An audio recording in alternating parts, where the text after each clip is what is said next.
When David had gone a short distance beyond the summit, there was Ziba, the steward of Mephibosheth, waiting to meet him. He had a string of donkeys saddled and loaded with 200 loaves of bread, 100 cakes of raisins, 100 cakes of figs, and a skin of wine. The king asked Ziba, "Why have you brought these?" Ziba answered, "The donkeys are for the king's household to ride on. The bread and fruit are for the men to eat, and the wine is to refresh those who become exhausted in the desert." The king then asked, "Where is your master's grandson?" Ziba said to him, "He is staying in Jerusalem because he thinks, 'Today the house of Israel will give me back my grandfather's kingdom.'" Then the king said to Ziba, "All that belonged to Mephibosheth is now yours." "I humbly bow," Ziba said. "May I find favor in your eyes, my lord the king." As King David approached Bahurim, a man from the same clan as Saul's family came out from there. His name was Shimei, son of Gera, and he cursed as he came out. He pelted David and all the king's officials with stones, though all the troops and the special guards were on David's right and left. As he cursed, Shimei said, Get out, you man of blood, you scoundrel. The Lord has repaid you for all the blood you shed in the household of Saul, in whose place you have reigned. The Lord has handed the kingdom over to your son Absalom. You have become a ruin because you are a man of blood." Then Abishai, son of Zeruiah, said to the king, "Why should this dead dog curse my lord the king? Let me go over and cut off his head." But the king said, "What do you and I have in common, you sons of Zeruiah? If he is cursing because the Lord said to him, 'Curse David,' who can ask, 'Why do you do this?'" David then said to Abishai and all his officials, "My son, who is of my own flesh, is trying to take my life. How much more then this Benjamite? Leave him alone, let him curse, for the Lord has told him to. It may be that the Lord will see my distress and repay me with good for the cursing I am receiving today." So David and his men continued along the road, while Shimei was going along the hillside opposite him, cursing as he went and throwing stones at him and showering him with dirt. The king and all the people with him arrived at their destination exhausted, and there he refreshed himself. Meanwhile, Absalom and all the men of Israel came to Jerusalem, and Ahithophel was with him.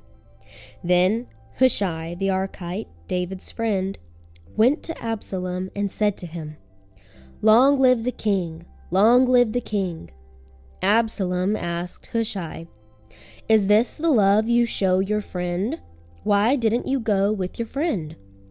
Hushai said to Absalom, "No, the one chosen by the Lord, by these people, and by all the men of Israel.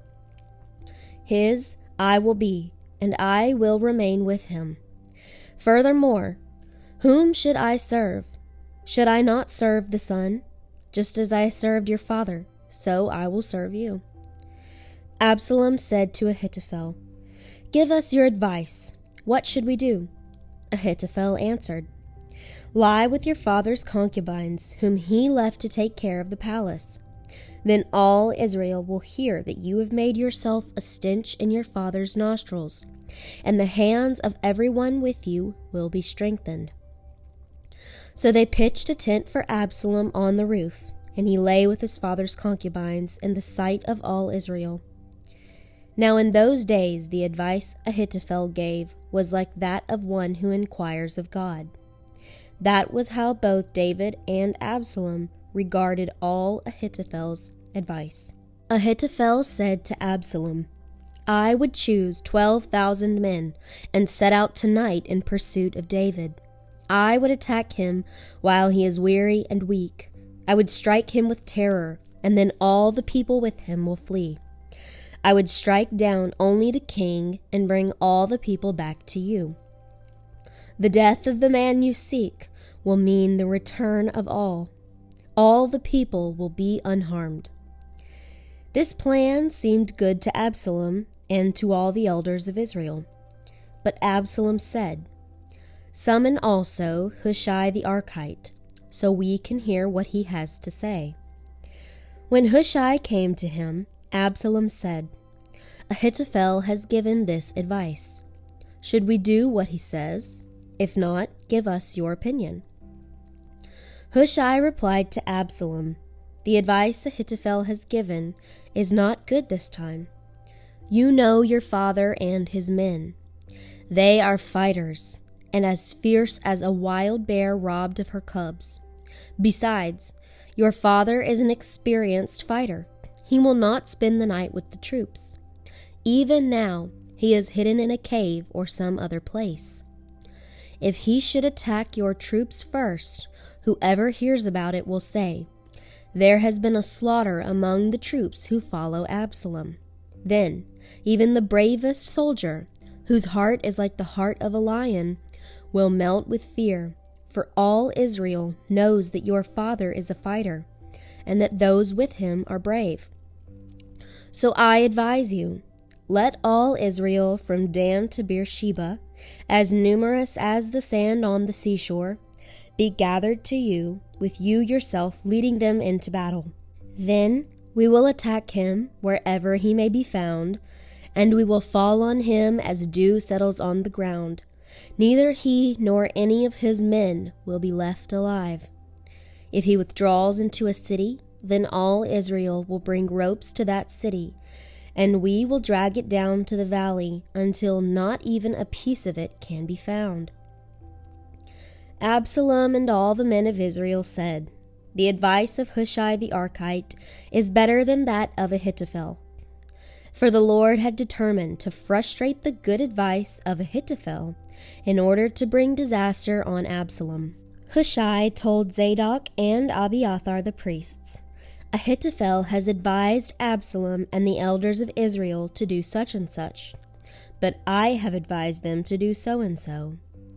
Now, send a message immediately and tell David, 'Do not spend the night at the fords in the desert. Cross over without fail, or the king and all the people with him will be swallowed up.'" Jonathan and Ahimaaz were staying at Enrogel. A servant girl was to go and inform them, and they were to go and tell King David, for they could not risk being seen entering the city. But a young man saw them and told Absalom. So the two of them left quickly and went to the house of a man in Bahurim. He had a well in his courtyard, and he climbed down into it. His wife took a covering and spread it out over the opening of the well and scattered grain over it. No one knew anything about it. When Absalom's men came to the woman at the house, they asked, "Where are Ahimaaz and Jonathan?" The woman answered them, "They crossed over the brook." The men searched, but found no one, so they returned to Jerusalem. After the men had gone, the two climbed out of the well and went to inform King David.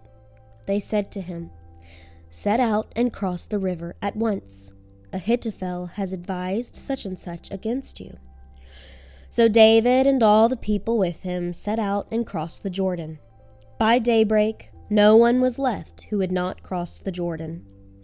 When Ahithophel saw that his advice had not been followed, he saddled his donkey and set out for his house in his hometown. He put his house in order and then hanged himself. So he died and was buried in his father's tomb. David went to Mahanaim, and Absalom crossed the Jordan with all the men of Israel. Absalom had appointed Amasa over the army in place of Joab. Amasa was the son of a man named Jether, an Israelite who had married Abigail, the daughter of Nahash, and sister of Zeruiah, the mother of Joab. The Israelites and Absalom camped in the land of Gilead. When David came to Mahanaim, Shobai, son of Nahash, from Rabbah of the Ammonites, and Machir, son of Amiel, from Lo-debar, and Barzillai, the Gileadite, from Rogelim, brought bedding and bowls and articles of pottery. They also brought wheat and barley, flour and roasted grain, beans and lentils, honey and curds, sheep and cheese from cow's milk for David and his people to eat. For they said, "The people have become hungry and tired and thirsty in the desert." David mustered the men who were with him and appointed over them commanders of thousands and commanders of hundreds. David sent the troops out, a third under the command of Joab, a third under Joab's brother Abishai, son of Zeruiah, and a third under Ittai the Gittite. The king told the troops, "I myself will surely march out with you." But the men said, "You must not go out. If we are forced to flee, they won't care about us. Even if half of us die, they won't care. But you are worth 10,000 of us. It would be better now for you to give us support from the city." The king answered, "I will do whatever seems best to you." So the king stood beside the gate, while all the men marched out in units of hundreds and of thousands. The king commanded Joab, Abishai, and Ittai, "Be gentle with the young man Absalom for my sake." And all the troops heard the king giving orders concerning Absalom to each of the commanders. The army marched into the field to fight Israel, and the battle took place in the forest of Ephraim. There the army of Israel was defeated by David's men, and the casualties that day were great, 20,000 men. The battle spread out over the whole countryside, and the forest claimed more lives that day than the sword. Now Absalom happened to meet David's men. He was riding his mule, and as the mule went under the thick branches of a large oak, Absalom's head got caught in the trees.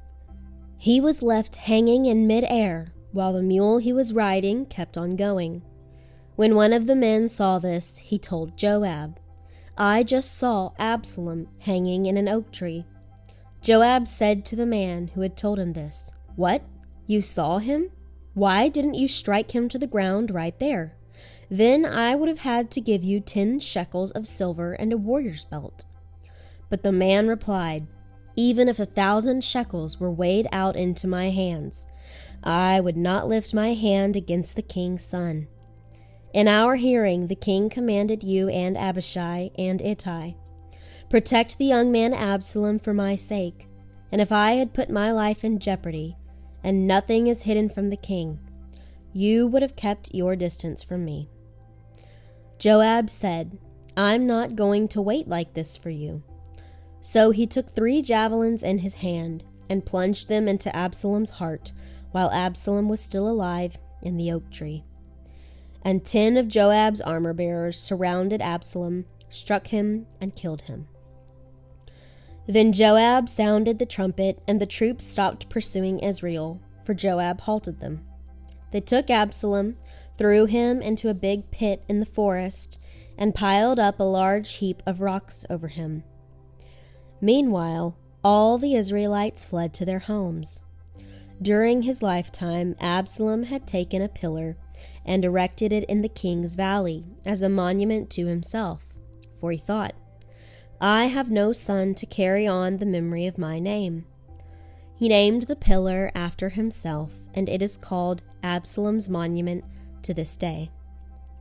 Now Ahimaaz, son of Zadok, said, "Let me run and take the news to the king that the Lord has delivered him from the hands of his enemies." "You are not the one to take the news today," Joab told him. "You may take the news another time, but you must not do so today, because the king's son is dead." Then Joab said to a Cushite, "Go tell the king what you have seen." The Cushite bowed down before Joab and ran off. Ahimaaz, son of Zadok, again said to Joab, "Come what may, please let me run behind the Cushite." But Joab replied, "My son, why do you want to go? You don't have any news that will bring you a reward." He said, "Come what may, I want to run." So Joab said, "Run." Then Ahimaaz ran by way of the plain and outran the Cushite. While David was sitting between the inner and outer gates, the watchman went up to the roof of the gateway by the wall. As he looked out, he saw a man running alone. The watchman called out to the king and reported it. The king said, "If he is alone, he must have good news." And the man came closer and closer. Then the watchman saw another man running, and he called down to the gatekeeper, "Look, another man running alone." The king said, "He must be bringing good news too." The watchman said, "It seems to me that the first one runs like Ahimaaz, son of Zadok." "He's a good man," the king said. "He comes with good news." Then Ahimaaz called out to the king, "All is well." He bowed down before the king with his face to the ground and said, "Praise be to the Lord your God. He has delivered up the men who lifted their hands against my lord the king." Then the king asked, "Is the young man Absalom safe?" Ahimaaz answered, "I saw great confusion just as Joab was about to send the king's servant and me, your servant, but I don't know what it was." The king said, "Stand aside and wait here." So he stepped aside and stood there. Then the Cushite arrived and said, "My lord the king, hear the good news. The Lord has delivered you today from all who rose up against you." Then the king asked the Cushite, "Is the young man Absalom safe?" The Cushite replied, "May the enemies of my lord the king, and all who rise up to harm you, be like that young man." The king was shaken. He went up to the room over the gateway and wept. As he went, he said, "O my son Absalom, my son Absalom, if only I had died instead of you. O Absalom, my son, my son."